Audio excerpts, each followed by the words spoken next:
bonjour. Aujourd'hui, cette vidéo, nous allons voir que nous sommes nous-mêmes notre propre médicament. Pourquoi? Tout simplement parce que l'être humain, l'être humain ne sait pas gérer ses émotions. Pourquoi il ne sait pas gérer ses émotions? Parce que il a préféré amplifier donc son côté cartésien avec la science et tout le monde du matérialisme qui lui servent à se déplacer à la vitesse grand V notamment et à créer de nombreuses choses justement pour s'enrichir et non enrichir son propre potentiel. En clair, c'est-à-dire qu'il travaille toujours plus en fait pour engranger toujours plus d'argent.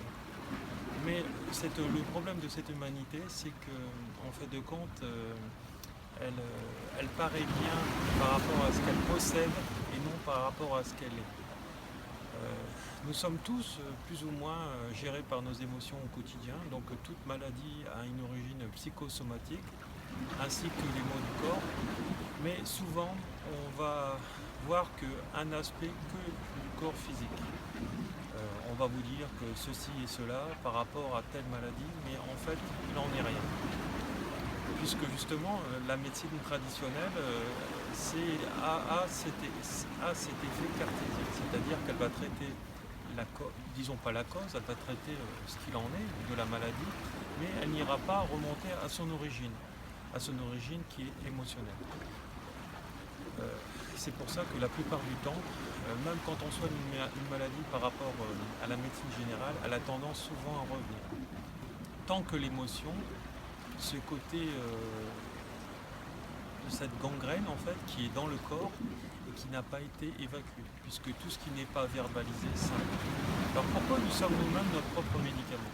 Parce que si nous apprenons donc à générer hors du corps nos émotions avant qu'elles s'impriment dans notre corps physique et dans nos corps émotionnels, mental et spirituel, nous apprenons en fait à nous libérer en fait de toute cette schématique d'effets miroirs avec les autres et avec nous-mêmes. C'est-à-dire que nous avons tous des choses à régler dans cette vie qui sont liées donc à nos dernières réincarnations qui n'ont pas été transcendées, toutes ces épreuves de vie, puisqu'on est à l'école de la vie, qui n'ont pas été comprises et réglées, puisqu'on a dit c'est pas de ma faute, c'est la faute de l'autre. Et donc en faisant ça, on fait que repousser hors de notre corps une triste réalité qui est un enseignement de nous-mêmes et qu'il faut aller travailler sur nous en le conscientisant. Donc en conscientisant, c'est-à-dire en trouvant pourquoi dans ces personnages de vie, d'amants, de maîtresses, de maris, de parents, de travailleurs, de thérapeutes, ainsi de suite, pourquoi dans ces domaines-là de vie ça ne fonctionne pas. Alors c'est pas le fait du hasard que ça ne fonctionne pas, c'est parce que justement dans nos caves d'inconscient, ces personnages sont restés bloqués par rapport à une souffrance. Par exemple un thérapeute d'autrefois au moment de l'Inquisition qui a été brûlé sur le bûcher a haï ce côté guérisseur puisque il en est mort. Voilà. Par exemple une personne qui a peur de se noyer quand elle va nager, c'est parce que c'est quelqu'un qui s'est noyé, qui a été tout simplement mangés par des requins, etc. Parce que voilà, ils sont tombés à l'eau. Donc ça, c'est différents personnages. Par exemple, le personnage de l'écrivain, si vous avez envie d'écrire, etc., mais vous avez peur toujours de vous lancer, c'est un des personnages. Par exemple, vous avez pu très bien être jeté à la mer à une époque, par exemple, à une époque où vous voyagez sur un bateau, et donc là, voilà, vous pouvez avoir deux causes à régler en même temps. Le fait d'être mort noyé, par exemple, et la peur d'écrire à nouveau. Donc, en allant chercher donc, dans nos caves d'inconscient tout ce qui ne fonctionne pas dans notre vie actuelle, de toute façon, vous avez sans doute dû le diagnostiquer. C'est-à-dire que souvent, quand les mêmes actions se répètent dans la vie, par exemple, on attire toujours le même type de personnes, j'arrive jamais à trouver du travail, par exemple, j'attire toujours des femmes qui ne veulent pas s'engager, ou des hommes qui ne veulent pas s'engager. Tout ça, c'est lié liées à nos blessures du passé, soit dans cette vie, donc si on en a des souvenirs, ou soit dans nos vies d'avant. Voilà, donc il ne faut pas aller chercher plus loin que ça. Il faut savoir aller monter avec l'épée de lumière, qui est une technique chamanique que j'enseigne, ce côté de cet être spirituel, justement pour aller la libérer. Et à partir de ce moment-là, en fait, nous libérons en fait, ce personnage qui est bloqué et qui crie dans ses caves inconscientes pour aller le libérer. Alors souvent les gens ont l'impression lors de ces séances-là d'avoir une sortie de corps ou ils ont des petites vibrations, mais en fait tout est positif, hein. Ils ressentent un bien-être, une libération de leur corps. Et voilà. Donc en fait on est des handicapés de l'émotion. Hein. 90% de la planète à l'heure actuelle sont des handicapés de l'émotion. Hein. On va marcher sur la Lune, et à côté de ça, on ne sait pas gérer ses émotions au quotidien. Alors, donc dans nos techniques, nous l'apprenons donc au quotidien à être indépendant d'un thérapeute, c'est-à-dire par décrit, comme un enfant de 3 ans hein, qui reprend contact avec ce qu'il a envie de faire et non par rapport au conditionnement de ses parents, en criant, en lâchant, en exprimant. Bien sûr en s'isolant, puisqu'on ne peut pas le faire ça devant notre patron, on ne peut pas faire ça devant notre famille, puisqu'ils nous diront, voilà, de toute façon, si tu fais ça, t'es un grain, t'es dingue. Mais non, là, ça fait partie que d'un jugement. Hein. Le jugement, de toute façon, c'est souvent, et c'est toujours pour moi, quelque chose qui est erroné. Parce que ça fait partie d'une perception à un instant T qui est lié avec notre ego.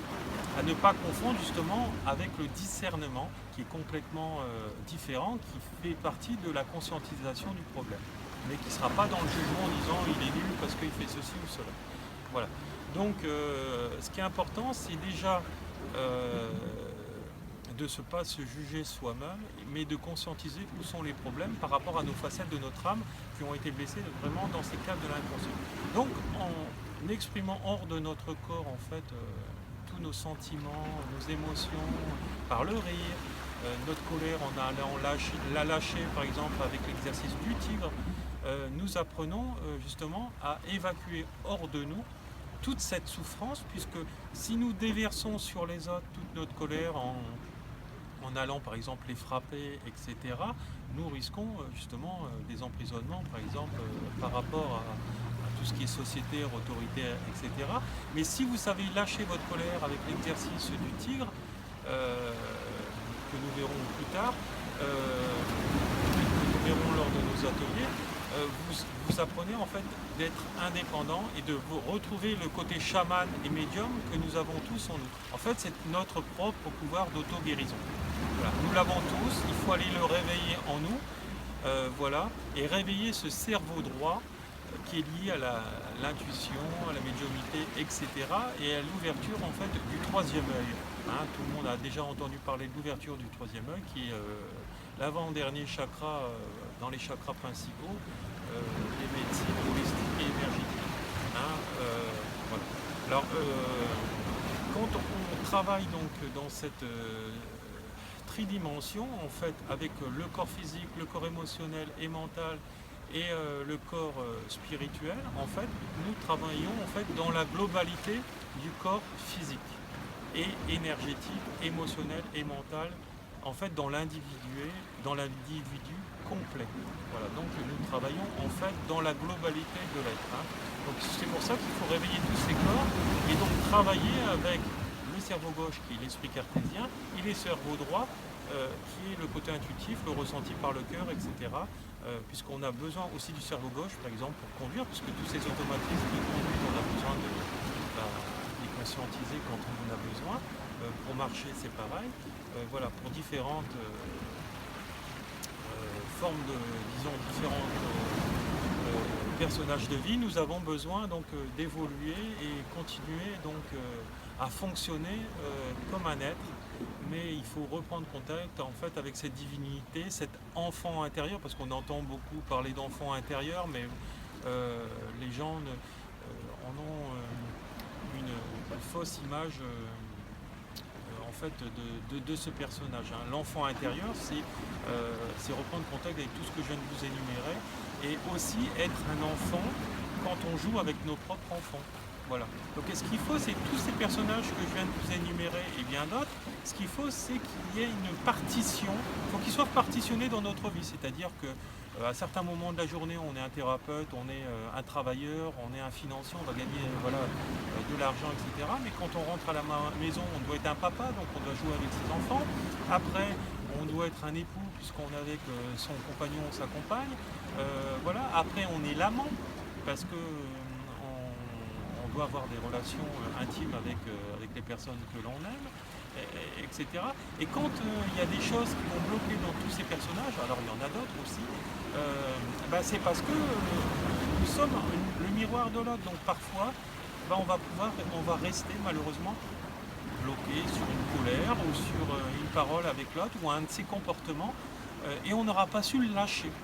Donc qu'est-ce qu'il faut? C'est que tous les deux, dans ce contexte de vie, aillent lâcher sa colère, sa peur, dire voilà, à partir de maintenant, je te refais confiance, je te redonne voilà, ma confiance, mon être, voilà. Et à nouveau, je dois réapprendre à t'aimer en partageant justement notre intimité. Et si on décide de continuer ensemble, c'est parce qu'on s'aime réellement, mais avant ça, il faut aller lâcher notre colère, nos peurs d'être trahi, soit de l'infidélité, ou soit à cause d'une drogue ou d'une boisson, ou une autre addiction, parce que de toute façon, toutes ces addictions que les gens peuvent prendre, c'est en fait des médicaments qui vont aller chercher hors de leur corps, mais on n'en a pas besoin de tout ça, si on sait lâcher sa colère. Donc, inconsciemment, le corps va dire, toi, quand tu bois ça, ou avec ça, et que tu as tel problème, tu dois dormir, etc. Donc, apprenez à lâcher l'émotion quand elle vient, et en fait, vous ne déclencherez pas ces besoins, en fait, d'addiction, notamment, voilà. Donc, si vous voulez que dans votre couple ça va bien, asseyez-vous autour d'une table avec votre conjoint et discutez calmement, etc. Et si vous leur en voulez, vous avez encore de la haine, de la colère, etc., allez la lâcher tout de suite avec ces techniques chamaniques qui sont géniales, hein, voilà. Et apprenez aussi ce côté donc énergétique à canaliser, puisque forcément en ouvrant votre canal, votre cerveau droit, vous apprendrez donc à soigner avec vos mains et en devenant vraiment un guérisseur. Voilà. Donc tout ça on retrouve aussi dans d'autres méthodes telles que le Reiki, etc. Mais le mieux en fait, si on veut vraiment se soigner soi-même et vraiment être élevé spirituellement pour se guérir, etc. Ce qu'il faut, c'est rentrer et réouvrir son cerveau droit avec des processus d'initiation, de formation en énergétique, comme celle que je viens de vous donner. Notamment, on retrouve dans les formations en Reiki que je donne aussi aux gens. Et